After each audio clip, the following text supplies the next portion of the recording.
우리 함께 묵도하심으로 예배 시작하겠습니다.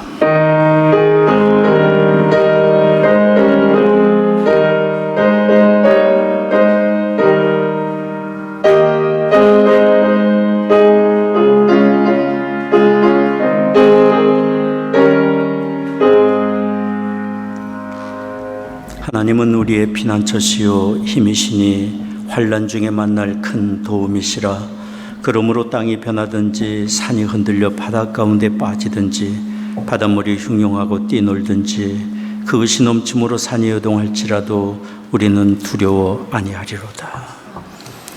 존귀하신 아버지 하나님, 구원의 은혜를 베푸시며 우리의 위로자요 우리의 보호자요 참된 평강을 주시는 아버지 하나님, 날마다 자녀의 복으로 예비하시고 채워주시니 그 은혜에 감사와 찬송을 드립니다. 오늘도 저희들 주의 부르심 받아 이처럼 모여 예비합니다. 이곳에 주의 거룩하신 영으로 임재하시사 홀로 존귀와 영광을 받으시옵소서. 우리 드리는 찬송과 기도와 묵상이 아버지 하나님께 다 연락되기를 원합니다. 우리 주 예수 그리스도의 거룩하신 이름으로 기원하옵나이다. 아멘.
전능하사 천지를 만드신 하나님 아버지를 내가 믿사오며 그 외아들 우리 주 예수 그리스도를 믿사오니 이는 성령으로 잉태하사 동정녀 마리아에게 나시고 본디오 빌라도에게 고난을 받으사 십자가에 박혀 죽으시고 장사한 지 사흘 만에 죽은 자 가운데서 다시 살아나시며 하늘에 오르사 전능하신 하나님 우편에 앉아 계시다가 주로서 사한 자와 죽은 자를 심판하러 오시리라.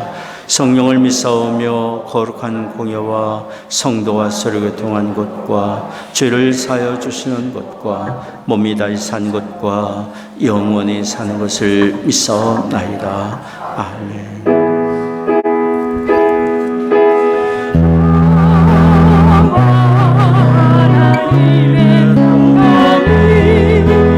당신의 삶에 넘쳐나기를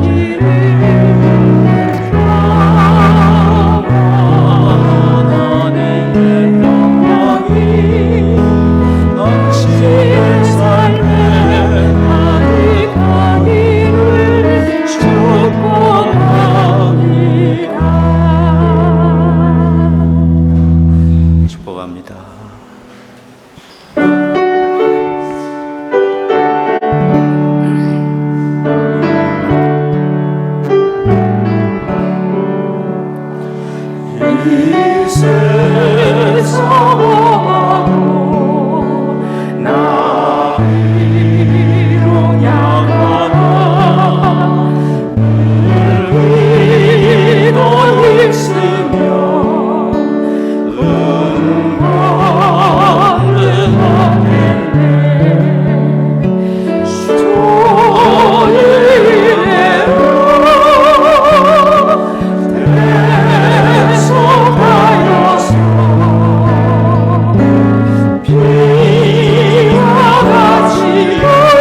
교독문 16번 함께 교독하겠습니다.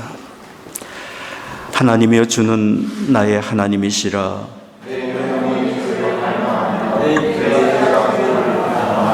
내가 주의 권능과 영광을 보려 하여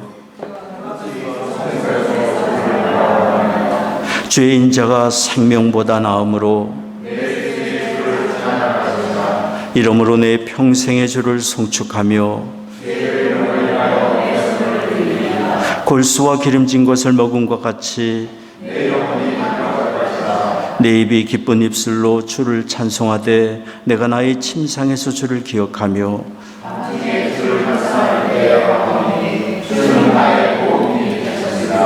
내가 주의 날개 그늘에서 즐거이 부르리라. 아멘.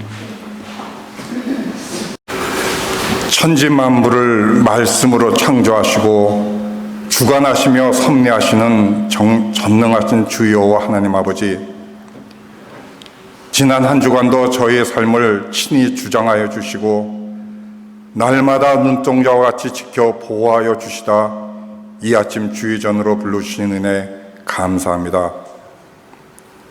이 시간 우리 모두가 아버지의 전에서 신령과 진정으로 하나님께 찬양하며 예배드리오니 우리의 찬송과 기도를 받아주시옵소서. 은혜와 사랑에 충만하신 하나님 아버지, 그러나 저희들은 세상에 살면서 죄의 유혹에 흔들려 주님의 사랑을 잊고 아버지의 말씀대로 살지 못했습니다. 세상 것에 더 관심을 가지며 그것들을 하나라도 더 가지려고 노력하였음을 이 시간 고백합니다. 아버지, 그럼에도 불구하고 오늘도 저희들을 용납하여 주시고 더럽고 추악한 죄악을 예수 그리스도의 보혈로 깨끗이 씻어주시니 감사합니다.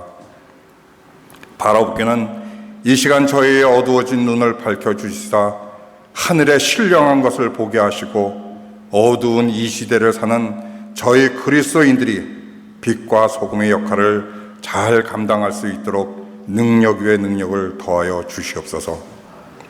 복의 근원이 되시는 하나님, 지금 이 세상은 엄청난 자연재해, 전염병, 그리고 전쟁 등으로 참으로 어려운 가운데 주의 백성들이 힘든 시기를 지내고 있습니다. 주님께서 주시는 힘으로 이 시기를 이겨내고 있는 하나님의 자녀를 기억하시며 이 시기에 아버지의 뜻, 아버지의 마음이 어디를 향하고 있는지 깨닫는 참된 하나님의 자녀가 되도록 지혜를 주시옵소서.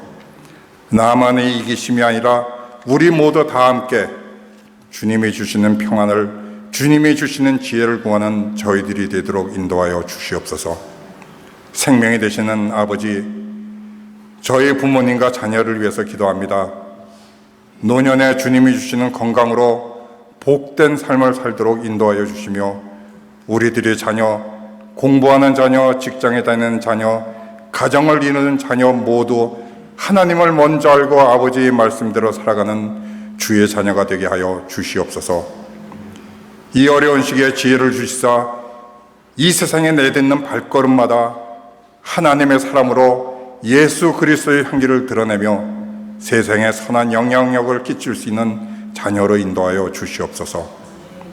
긍휼을 베푸시는 하나님 아버지, 다시 한국으로 들어가 선교하실 우리 송태길 목사님, 싱가포르의 송태석 한혜정 선교사님, 뉴저지의 임원빈 목사님, 이름도 모르는 수많은 선교사님들 한 분 한 분의 이름을 기억하여 주시며 늘 기쁨 가운데 주님이 맡겨주신 대사명을 잘 감당할 수 있도록 능력을 더하여 주시옵소서. 건강의 문제로 마음의 상처로 인하여 이 예배에 참석지 못한 교우들 하루속히 회복하며 상처가 치유되어 다 함께 주의 전에 모여 예배드리는 그날을 속히 허락하여 주시옵소서. 오늘도 말씀을 들고 단위에 서시는 사랑하는 이범훈 목사님, 성령의 두루마리를 입혀 주시사 선포하시는 말씀 권세 있게 하셔서 은혜가 넘치게 하시며 성경의 비밀을 깨달아 알므로 우리 모두 변화받아 하나님의 사람으로 살게 인도하여 주시옵소서. 오늘 저희가 드리는 이 예배가 온 마음과 뜻과 힘을 다하여 드리는 예배가 되게 하여 주시옵고 부끄러움이 없는 참된 예배자로 하나님 앞에 서게 하여 주시옵소서. 교회와 예배를 위해 수고하시는 모든 이들을 크신 복으로 채워주시기를 원하옵고 예수 그리스도의 이름으로 기도합니다.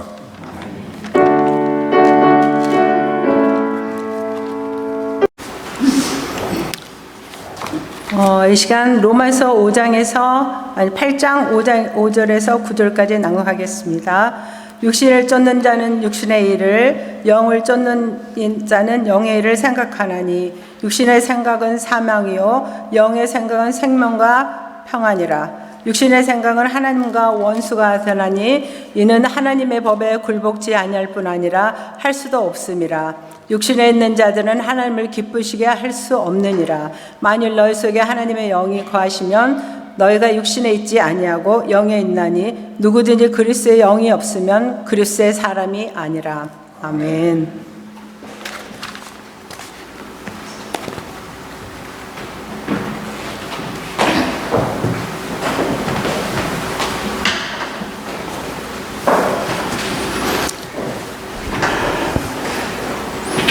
감사합니다.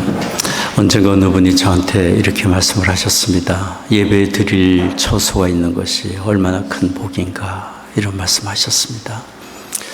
참 매주일 예배를 드리면서 참 하나님께서 주신 그 은혜를 생각하며 감사하고 있습니다. 오늘은 더더욱이 날씨가 참 안 좋고 비가 내리는 날인데도 우리의 마음에 함께 모여 예배할 수 있는 그런 마음을 주신 것 참 감사하고, 모여서 예배할 수 있는 예배 처소가 있는 것이 얼마나 감사한지 모르겠습니다. 살면서 우리 인생 여정에 비바람이 불고 홍수가 나고 어려움이 있어도 불변의 사실은 우리가 예수 그리스도 안에 있다는 사실입니다. 그래서 그리스도 안에서 우리는 소망을 가지고 우리의 삶을 도전하고 우리의 삶을 하나님의 뜻 가운데 경영해 나갈 수 있으리라 믿습니다. 저희는 지난 주일날 로마서 8장 1절에서 4절까지 말씀을 통해서 그리스도 안에서 더 이상 정죄함이 없는 그 은혜에 대한 말씀을 들었습니다. 예수 그리스도 안에서 이제 모든 죄 용서함 받은 사람은 의롭다 인정함 받은 사람으로 이제는 우리는 새로운 사람, 새로운 삶을 살게 되었습니다. 이전과 지금이 다른 것은 그 분기점이 그리스도 갈보리 산상의 십자가가 있기 때문입니다. 이제는 새로운 사람이 되었습니다. 새로운 삶을 우리는 살아가고 있습니다. 오늘 로마서 8장 이 부분 하며 권사님 읽어주신 이 내용은 그리스도 안에서 이제 이전과 다른 새로운 삶을 살고 있는 우리에게 주신 하나님의 은혜가 무엇인지, 새로운 삶의 방식이 무엇인지 가장 중요한 몇 가지를 오늘 말씀을 통해 우리가 들을 수 있습니다. 첫째는 그리스도 안에서 새로운 삶을 살게 된 우리가 이제는 얻게 된 새로운 삶의 방식은 성령을 쫓아 사는 것입니다. 이전에는 성령이 누구신지, 성령이 계신지도 몰랐지만 이제는 그리스도 안에서 거듭나 하나님 아버지를 알게 됐고 새로운 삶을 살게 된 우리에게는 우리를 도우시기 위해 우리에게 오신 하나님의 성령이 계심을 알게 되었고 이제 성령을 쫓아 하나님의 인도하심을 받는 것이 새로운 삶의 길임을 알기 때문입니다. 오늘 말씀을 한번 다시 보십시오. 로마서 8장 6절 말씀입니다. 8장 5절 말씀 다시 한번 같이 읽겠습니다. 육신을 쫓는 자는 육신의 일을, 영을 쫓는 자는 영의 일을 생각하나니. 육신을 쫓는 자는 과거에 그리스도 밖에 있을 때 우리의 삶의 방식입니다. 육신의 정욕과 요구와 만족을 쫓아 살았습니다. 그러나 여기 성경이 말하는 대로 영의 일을, 영을 쫓는 자는 영의 일을 생각한다 그랬습니다. 영을 쫓는 자는 누구를 말합니까? 성경 말씀을 통하여 깨우쳐 주시고 하나님의 뜻을 밝혀주시는 하나님의 성령을 쫓아 살아가는 사람을 가리켜 말합니다. 이렇게 육신을 쫓는 사람은 그 중심이 자기 자신과 세상이 되겠지만은 성령을 쫓아 사는 사람, 그래서 하나님의 선하신 뜻을 생각하며 사는 사람의 그 중심은 하나님이 되고 하나님의 말씀이 될 것입니다. 그 삶의 결과는 너무도 다릅니다. 오늘 말씀이 말해주고 있습니다. 로마서 8장 6절 말씀입니다. 육신의 생각은 사망이요 영의 생각은 생명과 평안이라. 그 삶의 길이 너무도 다른 것을 오늘 말해주고 있습니다. 육신의 정욕과 요구를 쫓을 때 나타나는 결과는 결국에 자신과 다른 사람을 불행하게 만들고 사망과 심판의 길로 가게 하지만 성령의 깨우치심을 쫓아 살아가는 사람의 그 결과는 영원한 생명을 얻고 하나님과 평화를 이루며 주변에 선한 영향력을 끼치며 사는 아름다운 삶을 살게 됩니다. 그 가는 길이 전혀 다릅니다. 다른 성경도 두 갈래길에 대하여 이렇게 구별해서 말합니다. 갈라디아서 5장 19절에서 21절까지 말씀입니다. 같이 읽겠습니다. 육체의 일은 현저하니 곧 음행과 더러운 것과 호색과 우상 숭배와 술수와 원수를 맺는 것과 분쟁과 시기와 분냉과 당짓는 것과 불리함과 이단과 투기와 술취함과 방탕과 또 그와 같은 것들이라. 우리를 불행하게 만들고 관계의 아픔을 가져다 주고 상처를 주고 다툼과 분열에 있는 그 현장은 본질적으로 출발이 어디 있는가 생각하면 우리 자기 자신에게 있습니다. 육신을 쫓기 때문인 거죠. 그런데 여기 또 갈라디아서 5장 22절 23절을 말씀을 보십시오. 같이 읽겠습니다. 오직 성령의 열매는 사랑과 희락과 화평과 오래 참음과 자비와 양성과 충성과 온유와 절제니 이 같은 것을 금지할 법이 없느니라. 육신을 쫓아 사는 사람은 하나님을 기쁘시게 하지 못하고 하나님과의 관계도 온전히 이룰 수 없겠지만은 성령을 쫓아 사는 사람은 하나님을 기쁘시게 하며 선한 열매를 맺는 삶인 것을 여기 성경이 말합니다. 그러니 성경은 두 종류의 사람, 두 종류의 생각, 두 종류의 삶이 있음을 말해주고 있습니다. 많은 사람, 다양한 삶의 형태가 있는 것 같아도 결국은 두 갈래 길로 살아가고 있음을 이야기하고 있습니다. 그러면서 오늘 성경이 우리에게 말해주고 있는 것은 너무도 분명합니다. 육신의 생각은 거절하고 성령의 생각을 받아들일 것을 말하고 있습니다. 성령을 쫓아 살으라고 말씀을 하고 있습니다. 이것이 그리스도 안에서 뭐든지 용서함 받아 새로운 삶을 살게 된 사람이 취할 삶의 방식인 것을 말해주고 있습니다. 얼마 전 주일 예배 후 친교 식사 시간이었습니다. 식사를 다 마치고 여성도들이 일어나셔서 분주하게 뒷정리를 하시는데 남성도들은 그냥 테이블에 앉아서 대화를 나누고 있었습니다. 저는 제가 앉은 자리에서 여성도들이 분주하게 일하는 모습을 마주보고 있었기 때문에 미안한 마음이 들었습니다. 그러면서도 남성도들과 대화를 나누고 있었습니다. 대화가 무르익어 갈 때 한 분이 이런 얘기를 했습니다. 요즘 국제 정세가 심각합니다. 그래서 제가 이때다 싶어서 이렇게 말했습니다. 지금 우리가 앉아 있는 이 장소도 상황이 무척 심각합니다. 여성도들은 다 일을 하고 있는데 남자들은 앉아서 이야기만 하고 있습니다. 그 순간 남자 성도님들이 일제히 일순간의 자리에서 일어나셨어요. 그리고 분주하게 테이블을 정리하고 예배실을 정리하셨습니다. 저는 그 모습을 보면서 얼마나 감동이 되었는지 몰라요. 사람의 훌륭함이 어디에 있습니까? 자신을 돌아볼 줄 아는 겸손함, 그리고 깨우침을 받을 때 순식간에 돌이킬 수 있는 그런 모습, 그 모습이 얼마나 순수하고 아름답습니까? 성령은 분명히 우리를 돕기 위해 우리에게 오셨고 우리의 약함을 아시기 때문에 하나님의 말씀으로 우리의 심령을 밝혀주시고 주의 뜻을 밝혀주시는데, 성령의 그런 깨우치심에 즉시 순종하고 돌이킬 때 하나님이 얼마나 기뻐하시겠습니까? 거기에 진정한 우리의 삶의 온전함을 이룰 수 있고 하나님의 선하신 뜻을 온전히 이루어갈 수 있는 삶의 성장이 이루어지리라 믿습니다. 미국의 프린스턴 대학에서 가르치셨던 제임스 라더 교수가 신학적 관점에서 본 인간 발달에 대한 책을 쓰셨습니다.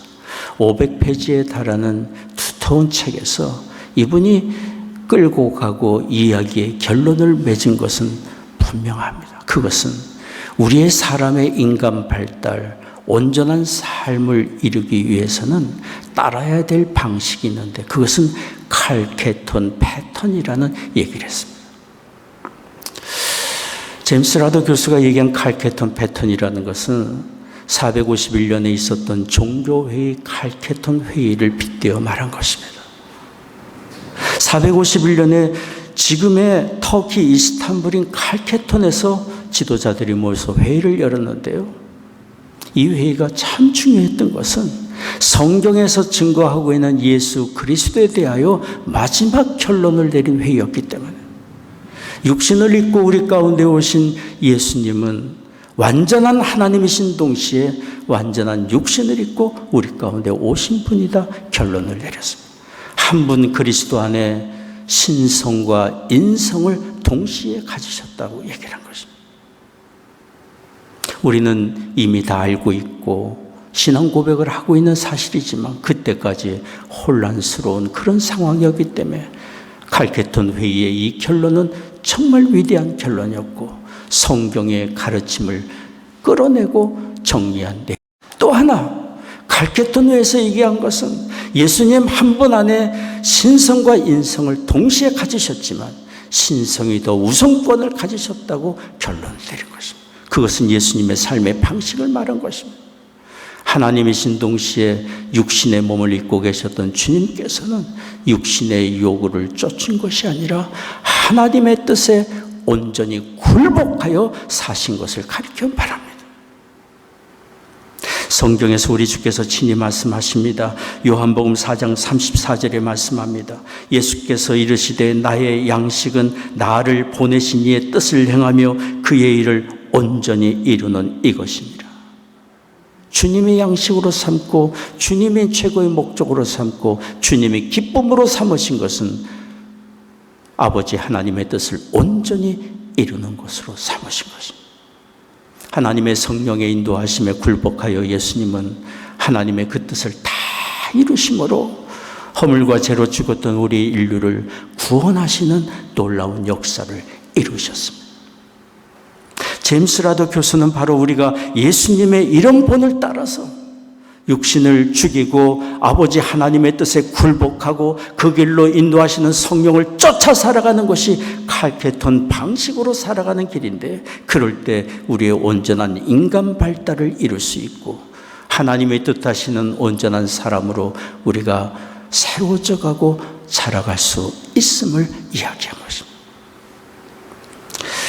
우리는 살아가면서 항상 두 생각, 두 마음의 다툼을 가지고 삽니다. 그래서 어느 영성학자는 우리 그리스도인의 안에 남이 보지 못하는 내전이 항상 있다고 그랬어요. 하나는 하나님의 법을, 하나는 육신의 법을 쫓아가라는 갈등입니다.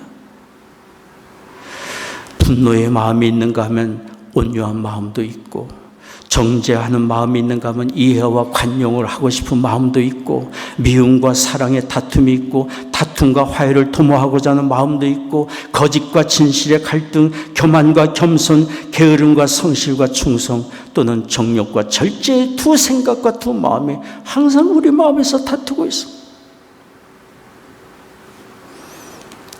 이럴 때 두 생각, 두 마음 중에서 우리가 승리하기 위해서는 하나님의 뜻을 밝혀주시고 성경으로 우리에게 깨우쳐 주시는 선한 생각, 선한 마음, 하나님의 기뻐하시는 그런 생각과 마음을 선택하는 것입니다.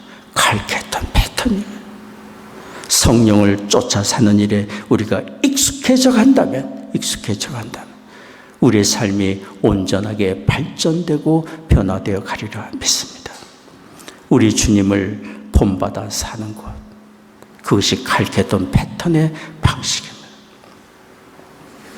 우리가 읽고 있는 성경은 예수 그리스도에 대하여 많은 증거를 해주고 있습니다. 주님이 육신을 입고 사신 삶의 방식에 대하여 가르치는 많은 말씀 중에 한 단어로 정의를 내보라고 한다면 그것은 섬김의 삶이었습니다. 주께서는 보좌와 영광을 버리시고 종의 모양으로 낮고 천한 인생의 자리까지 찾아오셨고 우리를 섬기셨습니다. 우리 주님께서 마가복음 10장 45절에 말씀하셨습니다. 우리 보이시면 같이 읽겠습니다. 인자의 온 것은 섬김을 받으려 함이 아니라 도리어 섬기려 하고 자기 목숨을 많은 사람의 대속물로 주려 함이니라. 예수님의 이런 섬김과 희생으로 허물과 죄로 죽었던 우리가 살게 되었고 하나님의 보배롭고 존귀한 자녀가 되었습니다. 성령은 우리로 하여금 주님의 이런 마음을 본받아 살도록 날마다 우리를 이끄십니다. 높임을 받고 대접을 받고 섬김을 받으려는 욕구를 버리고 겸손히 낮아져서 주님의 마음을 본받아 다른 사람을 섬기는 자리에 서도록 우리를 이끌고 또 이끄십니다. 낮아져 겸손히 섬기고자 할 때 우리의 마음에 참된 자유함을 얻고 평안과 기쁨을 얻습니다. 인생의 진정한 만족을 얻을 수 있습니다. 하나님이 지으신 우리의 삶의 세계는 나만 위해 살도록 지은 것이 아니기 때문입니다. 하나님이 지으시고 우리를 이끄신 청지기의 삶의 자리는 약한 사람을 돌보고 섬기도록 지어주신 것입니다. 그래서 하나님이 세우신 처음 가정에서 하와를 지으실 때 말씀하신 것이 뭡니까? 돕는 배필을 지어주신 것 아닙니까? 서로를 돕고 섬기도록 만나게 하셨고 함께 돌봄과 섬김을 통하여 힘을 얻어 이 세상을 주의 뜻 가운데 돌보도록 우리를 이끌고 계시는 것입니다. 빌리그람 목사님의 생전에 어느 여성으로부터 편지를 받았습니다. 남편과 사별하고 외로움과 슬픔을 견디지 못하겠다는 편지입니다. 빌리그람 목사님 하나님 말씀으로 많은 위로를 하시고 끝에 이렇게 말씀하셨습니다. 주변에 슬픔과 외로움과 도움이 필요한 사람에게 도움을 펴십시오. 얼마 후에 이 여성으로부터 빌리그람 목사님에게 다시 편지가 왔습니다. 목사님, 저는 이루 말할 수 없는 감사와 기쁨을 가지고 요즘 살고 있습니다. 빌리그람 목사님의 권면대로 주변의 슬픔에 처한 사람, 외로움에 처한 사람, 도움이 필요한 사람을 찾아가 돕고 섬기고 돌보는 일을 하면서 마음의 슬픔과 외로움들을 극복하고 이전에 경험해 보지 못했던 새로운 차원의 삶을 살아가고 있었기 때문이에요. 섬기고자 하는 마음을 가질 때 우리의 마음이 달라지고 생각이 달라지고 우리의 삶의 분위기가 달라집니다. 우리의 가정과 일터와 이웃관계가 섬기고자 하는 마음을 가질 때 달라질 것입니다. 어느 가정의 이야기입니다. 남편이 하루는 아내에게 이제 내가 당신의 종으로 살기로 결정했습니다. 당신을 섬기겠습니다. 그러면서 이 남편은 마음에 이전에 누리지 못했던 자유함과 평안을 누렸습니다. 대접받고 섬김을 받으려고 할 때는 작은 일에 실망을 느끼고 서운함을 느꼈지만 섬기려고 방향을 바꾸니까 실망할 일도 없고 서운할 일도 없게 된 것입니다. 오히려 섬기며 기쁨을 누리고 이전에 경험하지 못했던 참 만족을 느끼게 된 것입니다. 이분이 섬기는 증거로 앞치마를 두르기 시작했습니다. 설거지를 도맡아 했습니다. 한참 커가는 두 남자아이가 있는 집안이라 설거지가 산더미처럼 저녁마다 쌓였지만 그것을 해냈습니다. 작정을 하고 시작했지만 만만치 않은 일이었습니다. 그래서 종의 마음을 잃지 않기 위해 시를 지었습니다. 그 시의 제목을 종의 노래라고 지었습니다. 시의 내용은 이렇습니다. 이곳에서 가족을 위한 봉사가 이루어져야 하리니 주님이 오시는 그날까지 계속되어야 하리라. 그러니 슬퍼하거나 노여하지 말지니라. 이런 노래를 부르며 가족 봉사에 앞장선 그 남편과 그리고 그 아내 지금 이곳에서 함께 예배를 드리고 있습니다. 우리가 섬기며 주님의 일을 하게 된다면 섬김은 얼마나 아름답고 복된 일이 되겠습니까? 섬기는 자리로 찾아오셔서 우리를 섬기시고 우리의 허물과 죄에 대하여 대신 십자가를 지시고 우리를 살리신 주님께서 지금도 하나님 보좌 우편에서 우리를 위하여 중보기도 하시고 우리를 돌보시고 섬기고 계시는 주님 아니십니까? 그러니까 우리 주변 사람을 우리가 섬김의 대상으로 생각하고 다른 사람의 약점과 부족함을 돌보고 섬기고자 한다면 우리는 주님의 일을 하는 거룩한 사역자가 되는 것 아니겠습니까? 성령은 우리로 하여금 이처럼 주님의 마음을 본받아 섬기는 자리로 우리를 이끌고 계십니다. 며칠 전에 신문에 기고된 글입니다. 어느 논설위원이 샌디에고에 사는 커마노 길슨이라는 여성의 이야기를 썼습니다. 이 여성은 동네 집집마다 있는 과일나무에서 과일이 떨어져서 잔디밭에 뒹굴다가 썩어가는 것들을 보고 너무 아까운 생각이 들었습니다. 그러면서 이분 마음에 생각이 드는 것이 먹을 만한 과일을 전달해주면 먹을 수 있는 불우한 이웃들이 있는데 생각이 들었어요. 그래서 친구들에게 연락하고 인근 마켓에서 빈 상자를 얻어다가 집집마다 다니면서 먹을 만한 떨어진 과일들을 다 박스에 담고 집집에 다 양해를 구하고 나무에서 과일을 따다가 동네 가까운 푸드마켓에 전달해 주었어요. 불우한 이웃에게 전달해 달라고 부탁을 한 것입니다. 이런 일이 확장이 되어서 발전이 되어서 2014년에 프로듀스 굿이라는 비영리 단체가 설립이 됐습니다. 이 단체는 농장에서 수확한 후 남은 과일들을 다 받았고, 파머스 마켓에서 팔다 남은 과일들을 받았고, 이것들을 모아다가 무료 급식소나 식량 배급소를 통해 불우한 사람들에게 나눠주는 일을 하고 있습니다. 현재 프로듀스 굿에 협력하는 첨가물 재배 농부는 700명에 달합니다. 그리고 자원봉사자는 3,500명에 이릅니다. 매년 이 단체를 통해 도움받는 분들이 9만 명에 이른다고 합니다. 섬기고자 하는 마음을 가진다면 섬길 대상이 보이게 될 것이고, 우리는 하나님이 기뻐하시는 선한 그런 일들을 감당하게 되리라 믿습니다. 하나님은 고아의 아버지시고 과부를 돌보시며 가난한 자를 돌보시는 사랑의 하나님이십니다. 하나님의 성령은 우리가 그리스도 안에서 재용서함 받아 거듭나 새로운 삶을 사는 우리에게 바로 이런 선한 일에 열심을 내도록 우리를 이끄시고 계십니다. 믿는 자들이 이런 선하고 착한 행실은 그것으로 끝나지 않고 하나님이 영광을 받으시는 일로 연결이 됩니다.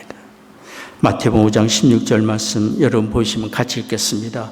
이같이 너희 빛을 사람 앞에 비추게 하여 저희로 너희 착한 행실을 보고 하늘에 계신 너희 아버지께 영광을 돌리게 하라. 하나님께 영광을 돌리는 삶이 먼 곳에 있지 않고 바로 가까이 우리의 삶의 현장에 있습니다. 그리고 하나님의 성령은 우리를 통해 또 일하시려고 하는 것이 있습니다. 그것은 다른 사람들을 구원의 주 예수 그리스도께로 인도하는 일입니다. 성령은 우리를 통하여 이런 일을 하기를 원하고 계십니다. 우리가 이웃에게 행할 수 있는 최고의 선은 구원의 주 예수 그리스도를 전해주는 일입니다. 전도는 우리가 하지만 사람의 마음에 구원의 주 예수 그리스도를 아는 빛을 비추어 주시는 분은 하나님의 성령이십니다. 그러니 전도는 우리가 하지만 역사하시는 분은 하나님의 성령이십니다. 우리 CNM의 교단의 초창기 선교사님들 중에 윌리엄 크리스티 선교사님이 계십니다. 이분은 스코틀랜드 이민자로서 미국에서 살다가 1892년에 CNM의 선교사님으로 파송을 받아 중국과 티베트에서 선교 사역을 하셨습니다. 그 당시 그 지역은 기독교 복음을 전하는 일이 금지된 상황이었습니다. 복음을 전하면서 많은 위험에 처했었습니다. 또한 그 당시 강도와 납치와 전쟁과 자연재해 등 수없이 많은 장벽이 전도 사역을 가로막고 있었습니다. 그러나 크리스티 선교사님 그런 어려움 중에서도 40년 동안 동양권에서 선교 사역을 감당하셨습니다. 이분이 붙들었던 말씀이 있습니다. 요한복음 10장 16절 말씀입니다. 여러분 같이 한번 읽겠습니다. 또 이 우리에 들지 아니한 다른 양들이 내게 있어 내가 인도하여야 할 터이니 저희도 내 음성을 듣고 한 무리가 되어 한 목자에게 있으리라. 어느 모임에서 크리스티 선교사님은 이 구절을 읽으면서 반복해서 또 반복해서 이 구절을 읽었습니다. 내가 인도하여야 할 터이니, 이 우리에 들지 않은 다른 양들이 나에게 있어 내가 인도하여야 할 터이니, 내가 인도하여야 할 터이니. 주님이 하신 말씀을 반복해서 읽으며 이렇게 얘기를 했습니다. 형제들이여, 주님이 말씀하셨습니다. 내가 인도하리라 말씀하셨습니다. 우리가 할 수 있는 것이 아니라 주님이 하실 수 있는 일입니다. 주님이 하시겠다고 하신 일입니다. 예수님만이 주님의 양들을 인도하실 수 있습니다. 그러니 우리 안에 주님의 영으로 충만해진다면 이 거대한 중국 땅을 그리스도께로 인도할 수 있습니다. 그리스도의 영으로 우리 안에 충만해진다면 우리는 이 일을 해낼 수 있습니다. 우리 안에 그리스도로 충만해진다면 우리의 삶은 곧 선교지가 되고 우리의 삶은 선교사의 삶이 될 것입니다. 그렇습니다. 전도는 우리가 하지만 역사하시는 분은 성령이시고 말을 듣는 그 사람의 심령에 그리스도라는 빛을 비추어 주시는 분은 하나님의 성령이십니다. 그러니 우리가 주의 성령으로 충만하여 주의 성령의 인도하심을 쫓아 다른 사람을 그리스도께로 인도하고자 하는 그런 마음을 갖고 산다면 우리의 일터와 우리의 모든 관계가 곧 선교지가 될 것이고 전도의 대상자와 대화하는 그런 일이 될 것입니다. 주의 성령이 우리를 통해 한 사람이라도 더 그리스도께로 인도하기를 원하시는 이 뜻이 우리의 삶에 이루어지기를 원합니다. 두 번째로 오늘 성경이 새로운 삶을 사는 우리가 누리고 있는 복이 무엇인지를 말씀해 주는 것이 있습니다. 그것은 부활의 소망이 우리에게 있음을 일깨워 주는 것입니다. 세상은 죽음을 두려워합니다. 그러나 우리에게는 예수 그리스도 안에는 자에게는 다시 사는 영광의 소망이 우리에게 있습니다. 오늘 성경이 그런 사실을 우리에게 말해줍니다. 로마서 8장 10절에서 11절까지인데요. 같이 읽겠습니다. 또 그리스도께서 너희 안에 계시면 몸은 죄로 인하여 죽은 것이나 영은 의를 인하여 산 것이니라. 예수를 죽은 자 가운데서 살리시니 영이 너희 안에 거하시면 그리스도 예수를 죽은 자 가운데서 살리시니가 너희 안에 거하시는 그의 영으로 말미암아 죽을 몸도 살리시리라.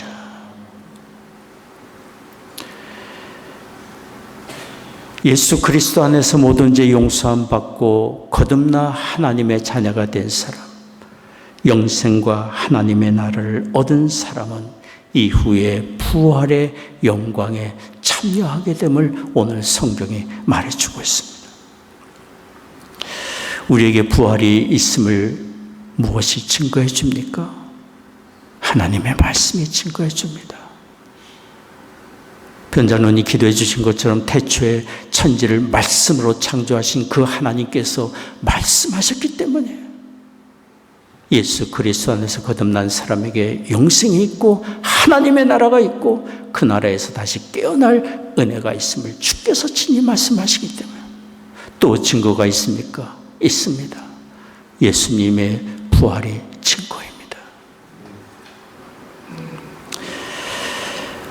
요한복음 11장 25절 26절의 말씀입니다. 오라비 나사로의 죽음에 애통해하는 마르다에게 우리 주께서 하신 말씀이에요. 예수께서 이르시되 나는 부활이요 생명이니 나를 믿는 자는 죽어도 살겠고 무릇 살아서 나를 믿는 자는 영원히 죽지 아니하리니 이것을 내가 믿으냐. 여러분 주님의 이 말씀을 믿으십니까? 이렇게 말씀하시는 우리 주님은 우리의 죄를 위해 십자가에서 죽으신 후에 3일 만에 다시 사셨습니다. 사망 권세 이기시고 다시 사신 우리 주님께서 부활하신 주님의 그 사건은 우리도 죽으면 다시 살게 되는 확실한 증거가 되는 것 아니겠습니까? 고린도전서 15장 20절이 말씀합니다. 같이 읽겠습니다. 이제 그리스도께서 죽은 자 가운데서 다시 살아 잠자는 자들의 첫 열매가 되셨도다.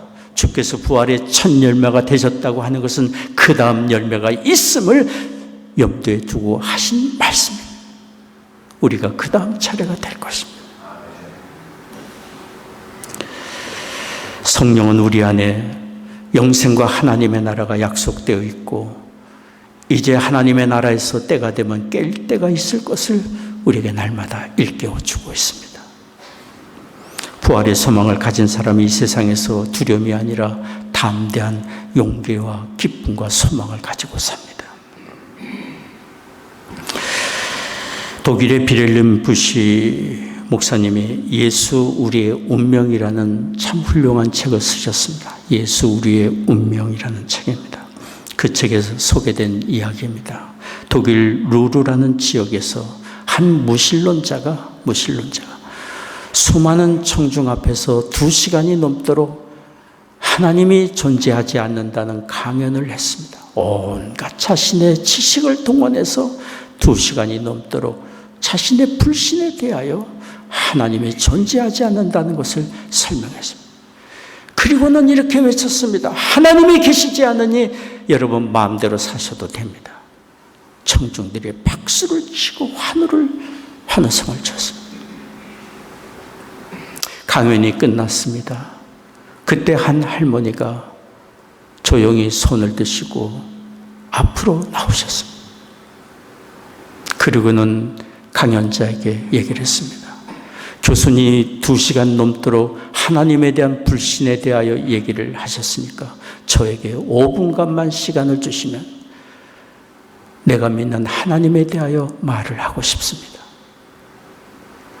나의 구주가 되시며 내 아버지가 되시던 하나님에 대하여 말을 하고 싶습니다. 그리고는 이 할머니가 얘기했습니다. 내 남편은 젊은 나이에 세상을 떠났습니다. 그때 나에게는 남겨진 3아이가 있었습니다. 절망적이었습니다. 세상 그 무엇도 나를 위로해 주지 못했습니다. 그때 나는 하나님께 기도했습니다. 하나님, 내 아이들의 보호자가 되어주시고 내 아이들의 아버지가 되어주세요. 하나님은 나의 그런 기도를 들으셨고 때마다 일마다 주의 도우심으로 나는 3자녀를 다 양육했습니다. 한 번도 하나님은 내 곁을 떠나신 적이 없습니다. 외로움과 비참함을 느낄 때마다 주께 기도하면 주께서 내 마음에 위로를 주시고 평안을 주시고 소망을 주셨습니다. 나는 이런 은혜로 지금까지 살아오고 있습니다. 그런데 더 귀한 은혜를 주신 것은 나 같은 죄인 살리기 위하여 하나님의 아들을 보내주셨고 십자가에서 대속의 피를 흘리심으로 나를 의롭게 하시고 깨끗게 하시고 영생과 하나님의 나라를 허락해 주신 것입니다. 나는 나이 많습니다. 이제 언제 이 세상을 떠날지 모릅니다. 그러나 나에게는 소망이 있습니다.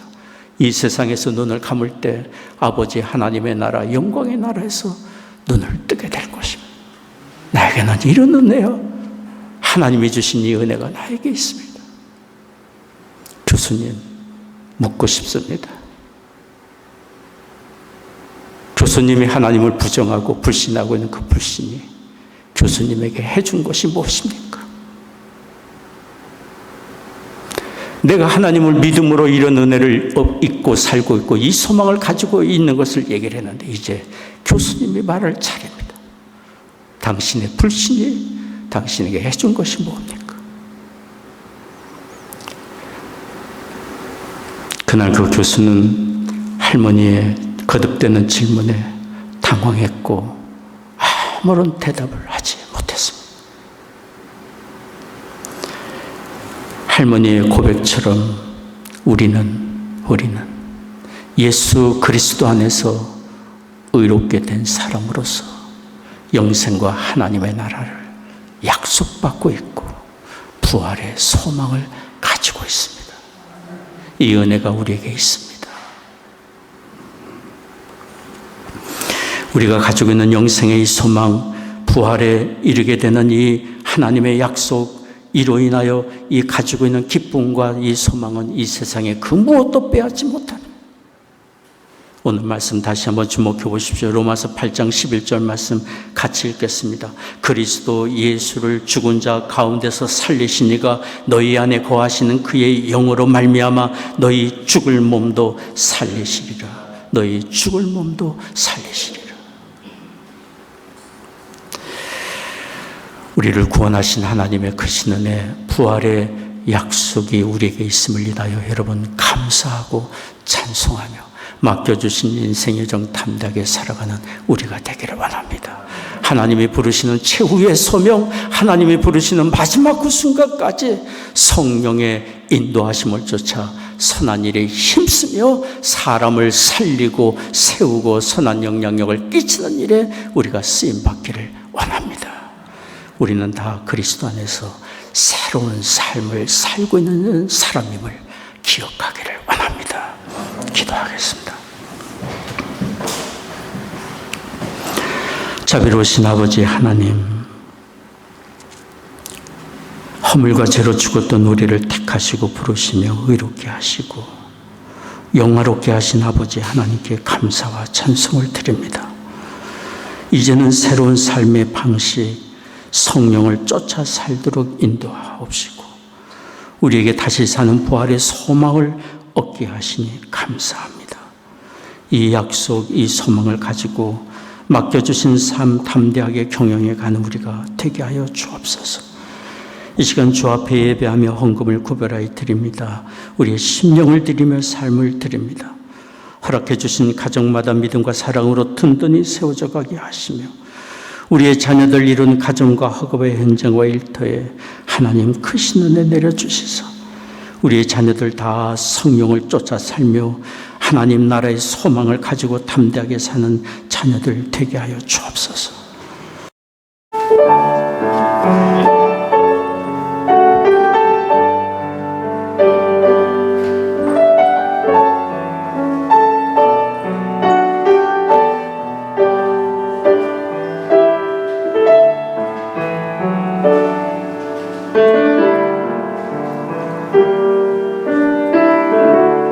나의 약함이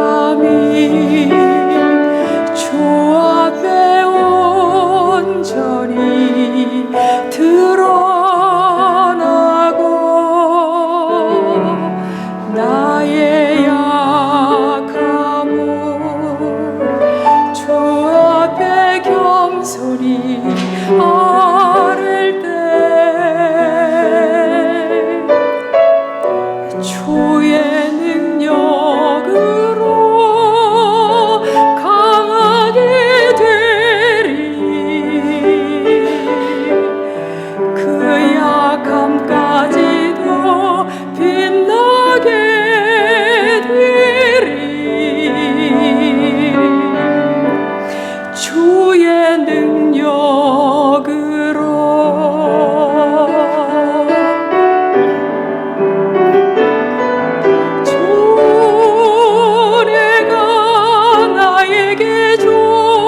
지금은 우리 구주 예수 그리스도의 은혜와 하나님 아버지의 극진하신 사랑하심과 성령의 인도 교통 역사하심이 오늘 말씀으로 무장하고 돌아가는 한 분 한 분 후에 지금부터 영원토록 함께 하실지어다.